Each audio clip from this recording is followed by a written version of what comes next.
Talk about the Carolina Panthers because they have started the offseason off in a very strong way, in my opinion.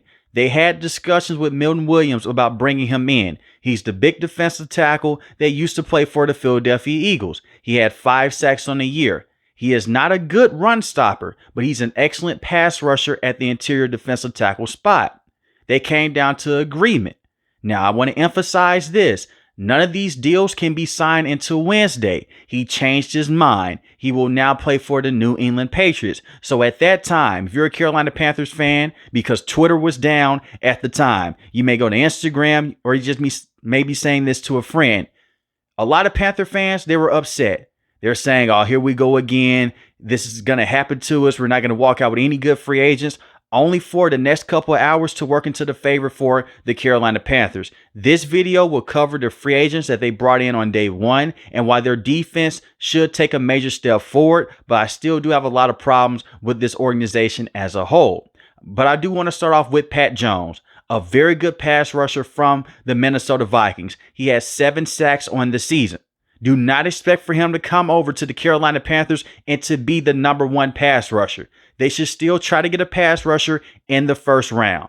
When I look at Pat Jones, he's a very good rotational pass rusher, and that is what he was for the Minnesota Vikings. They put him in certain situations to come out there and to stop the run and to get to the quarterback. Do not expect for him to come over and be the next TJ Watt, Myles Garrett, or Trey Hendrickson. He's a solid pass rusher, but he's definitely not going to be your #1 option. With what the Carolina Panthers are building right now, I like this pickup a lot. He was a very good player all season long for the Minnesota Vikings, and this was the thing with him. He was consistent week in and week out with his pressure rate and his ability to get to the quarterback on a consistent basis. And this is something that the Carolina Panthers have missed all season long.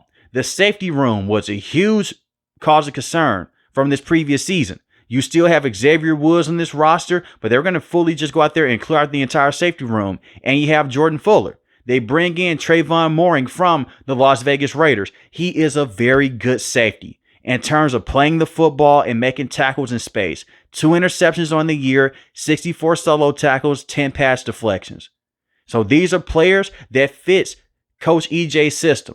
What I said last year with the Carolina Panthers, when you moved off of Brian Burns, you traded him to the New York Giants for a 2nd and a 5th round pick.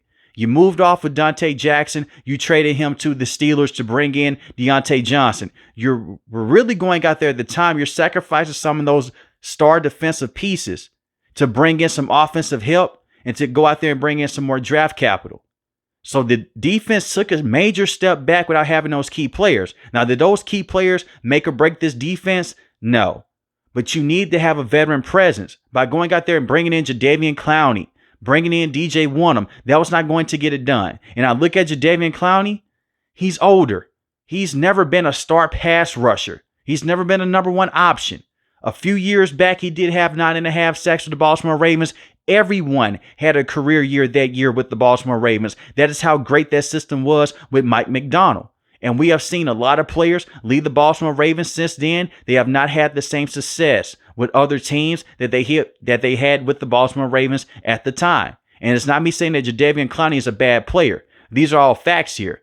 When he was playing with the Houston Texans, he still struggled to get double-digit sacks because he was dealing with injuries and the fact that he's not a strong pass rusher, even when he was younger.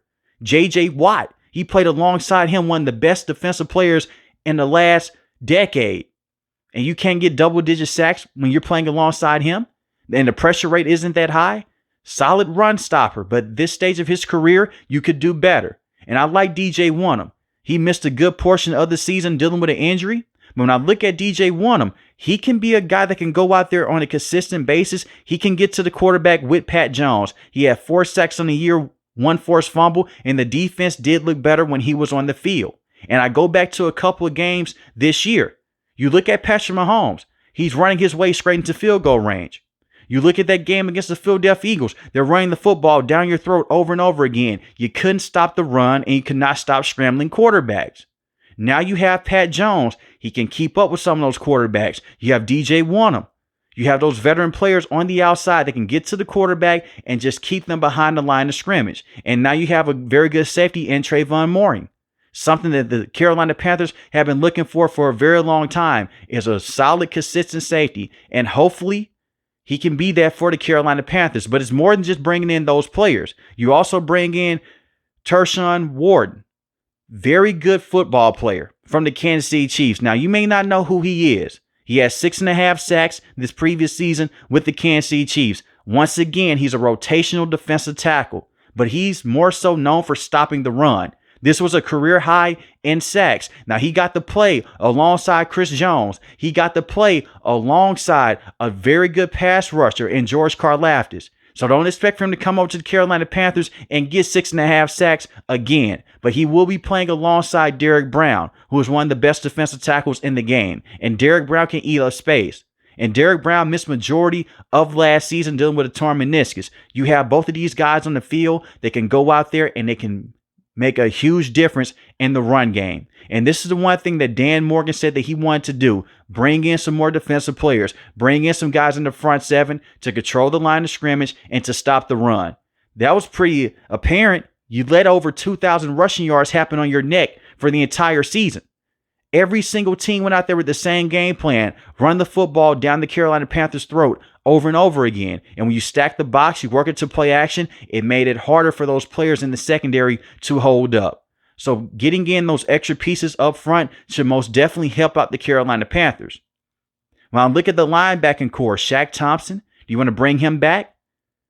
Coming off a torn Achilles injury. And he hurt his leg the year before. Friendly fire there. It wasn't on him. It was a Saints player. He went out there and he got slammed onto his leg by a Carolina Panthers player. That had nothing to do with Shaq Thompson. That was just bad luck. And the Carolina Panthers player basically just acting out of character.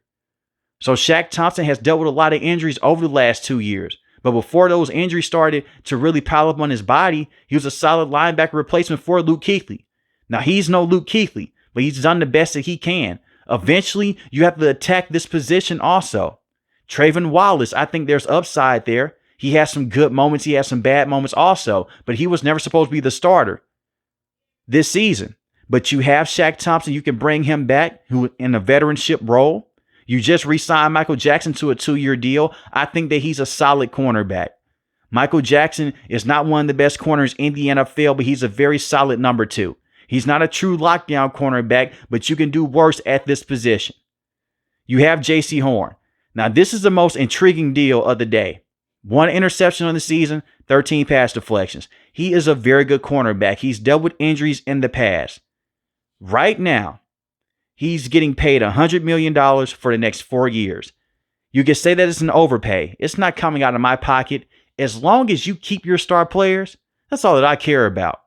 If it's an overpay, you can move on from the contract in the future. Attach your pick onto him, let him go. But he has been Mr. Consistent every single year. Even when he's playing with injuries, he still looks pretty damn good. So if it's an overpay, I won't come on here and call you crazy if you say that it's an overpay. But that's just the going rate right now for number 1 cornerbacks in the NFL, and that is what he is. And they should let him travel around more. It was one game in particular when they went against the Chicago Bears. Caleb Williams is just constantly throwing the football to DJ Moore, and you have Michael Jackson on him in one-on-one situations. If Coach EJ does not go over there and put J.C. Horn on him, when you go against some of these top wide receivers, it's no shame in it. Put your number 1 cornerback on those players. And I do understand this from this standpoint. The reason why a lot of defensive coordinators don't want to do that, it gives basically a tip-off to the offensive coordinator and to the quarterback, and they're saying, hey, they're playing man coverage. But you can run combo coverage, run disguise coverage. This is what Panther fans mean when they want Coach EJ to be better at the defensive coordinating spot. So you need to travel him around more. Even if you're playing that man coverage, so what? You believe in your defense, you play that glue coverage up front, those front 7 guys, if they can get to the quarterback, you'll be okay. But I like the pieces that they have put into place right now for the Carolina Panthers. And they are also signing Bobby Brown, defensive tackle from the Los Angeles Rams. Very good football player. As a pass rusher, he's not that good. I'm just going to be honest. But as a run stopper, he's great. He was very good with the Los Angeles Rams, and especially at Texas A&M. That's why he got drafted into being in the NFL, because of how great he was at stopping the run at the defensive tackle spot. Now you have a rotation of players. If Derrick Brown does go down, you have Warden, you have Bobby Brown. You have those players up front that can come in and they can help a loss up front. Let's knock on wood and hope that the Carolina Panthers have a fully healthy season just like the rest of the NFL. But that's a very good and under the radar signing to bring in a big defensive tackle in Bobby Brown that can wreak havoc and he can eat up double teams. Not every defensive tackle has to go out there and get to the passer. Not every defensive tackle is going to be Cameron Hayward. Not every defensive tackle is going to be Chris Jones or Aaron Donald. You're going to have some defensive tackles that go out there, they only have one job, and that's to stop the run. And that's okay, because I look at this division, you have Alvin Kamara. He's a very good running back. You have to have players in place to stop him. You have Bijan Robinson. He's one of the best running backs in the NFL. You have to stop that run game of the Atlanta Falcons. You have to stop the run game in general if you're the Carolina Panthers. Like I mentioned before, you had over 2,000 rushing yards put on your neck. You were dead last in rushing defense. You have to go out there and be aggressive up front and to stop the run. And knowing the guy that Dan Morgan is, he loves to build the trenches. Look at what he did last offseason. He brought in those offensive guards and Robert Hunt and Damian Lewis, and look at how that worked out. They had one of the better offensive lines, not just in the NFC, but in the NFL. And you saw Bryce Young on the back half of the season. He looked like a franchise quarterback for the Panthers because of the players that Dan Morgan brought in. Right now, in his short tenure with the Panthers, he has been a better general manager than Scott Fitterer ever was with this organization. Don't get me started on the fact that you could have traded Brian Burns to the Los Angeles Rams for 2 first-round picks, and they didn't do that. That's on Scott Fitterer. So I look at Dan Morgan, he's doing the best that he can. And if you don't like these free agency moves, you still have the NFL draft. So don't panic. I know a lot of Carolina Panther fans, they're upset about the fact that they did not get DK Metcalf, that he went to the Steelers. For one, DK Metcalf is still a great player. I don't want to see a lot of Carolina Panther fans coming out and saying, well, Dave Canales, he coached him with the Seattle Seahawks. Maybe he knows something that we don't know. DK Metcalf is a great player, and he should flourish with the Steelers. The Carolina Panthers, you need to focus on your defense. You lost a lot of football games last season because your defense was not good enough. Bryce Young put up the points to go out there and win those games. And we saw them close out games against the Arizona Cardinals. We saw them close out a game against the Atlanta Falcons. But those games should have not went into overtime if your defense was to go out there and play better. I like the young receiving core that they have with Xavier Legette. All he has to do is work on his catching. He can get open. He's a big body wide receiver. You have Adam Thielen. He missed a lot of time this previous season, but he has 615 receiving yards, 5 receiving touchdowns. And you have Jalen Coker, who was a very good football player in his own right, undrafted free agent. Jalen came in on the year, 478 receiving yards, 2 receiving touchdowns. He averaged 15 yards a catch. And you pair that up with this offensive line with Icky at the left tackle position. You're going to have to pay him sooner than later. He's been a very good left tackle from last year. Damian Lewis has been phenomenal at the left guard position. You have Robert Hunt. You have Cade Mays, Taylor Moton at the right tackle position. So you have good players on your offense. You don't need to go out there and trade a second round pick to bring in someone like a DK Metcalf. Would he have been great on this roster? Sure. But you look at Xavier Legette. He has that type of potential.